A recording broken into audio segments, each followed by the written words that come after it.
Hello friends, जय जगन्नाथ। मु गांधी धनंजय आपण मानक स्वागत करुच्ची जीडीआर एजुकेशन को। फ्रेंड्स, जो भाई भौणी मैंने आपण मैंने टीचर एस्पिरेंट थिले बीएड कंप्लीट करिकी आपण मैंने जो मैंने टीचर एस्पिरेंट थिले सेमानंकु तो गतकाली गोटे गुड न्यूज मिली जाइची जे ओएसएससी तरफ रु आपण मानन पई एलटीआर रो कंफर्म नोटिफिकेशन आसी जाइतिला गतकाली, जोटा कि मु मोर गत वीडियो रे आपण मानक सहित शेयर करिथिली।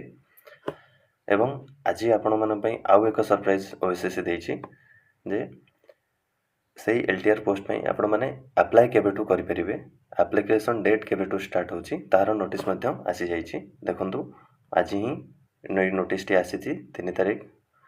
आज ही ए नोटिस टी ओएसएससी तरफ रु जारी करा जाइची।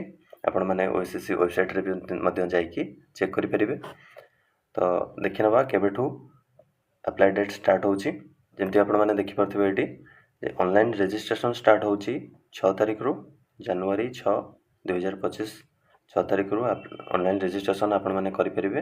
एंड डेट केबे रहउची ना 5/2/2025 ता अर्थ फेब्रुआरी 5 तारिख पर्यंत आपण माने ऑनलाइन रजिस्ट्रेशन करि परिबे।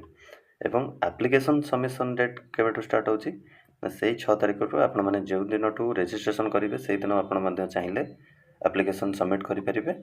आ तार एंड डेट रहउची केबे जाय ना 8/2/2025 तार तो फेब्रुआरी 8 तारिख पर्यंत आपण माने एप्लीकेशन सबमिट भी करि परिबे। किंतु मु आपण मानकु रिक्वेस्ट करबी आपण माने केबे एंड डेट पर्यंत अपेक्षा करिवे नाही, जथा शीघ्र हेबो आपण माने एप्लीकेशन सबमिट कर देबे। काहे कि ना एंड डेट बेलकु वेबसाइट रे बहुत प्रॉब्लम होई थाए, तो सेति पई आपण माने एंड डेट पर्यंत कदापि अपेक्षा करिवे नाही।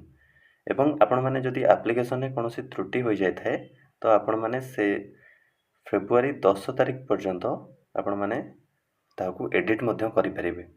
जदि आपण अप्लाई करबा मध्य रे किछि त्रुटि होई जाइछि त ताकू आपण माने फेब्रुआरी 10 तारिख मध्य रे एडिट मध्य करि परिबे।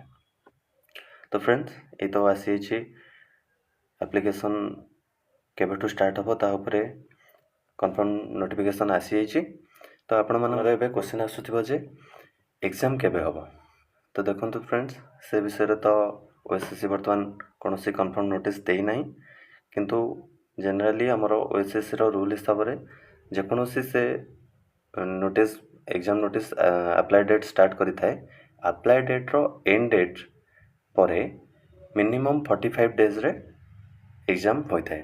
तो से हिसाब रे आपण माने धरि नियंतु मोटामोटी वर्तमान आपण पाखरे 2 मास समय रहिला प्रिपरेशन पई। तो सेति पई आपण माने आ देरी न करी प्रिपरेशन स्टार्ट कर दियंतु। एवं आ गोटे कथा, गत वीडियो रे आपण माने रिक्वेस्ट करथिले सिलेबस ऊपर एक डिटेल वीडियो आनिया पई। से वीडियोटी मु बहुत जल्दी आनिबा को जाउची। तो सेति पई आपण माने चैनल को सब्सक्राइब करी नोटिफिकेशन ऑन रखंतु। जेतबेले मु से वीडियो आपण आनिबे आपण माने खूब शीघ्र पाई जिवे। आज पई एतिकी। Thank you friends, all the best.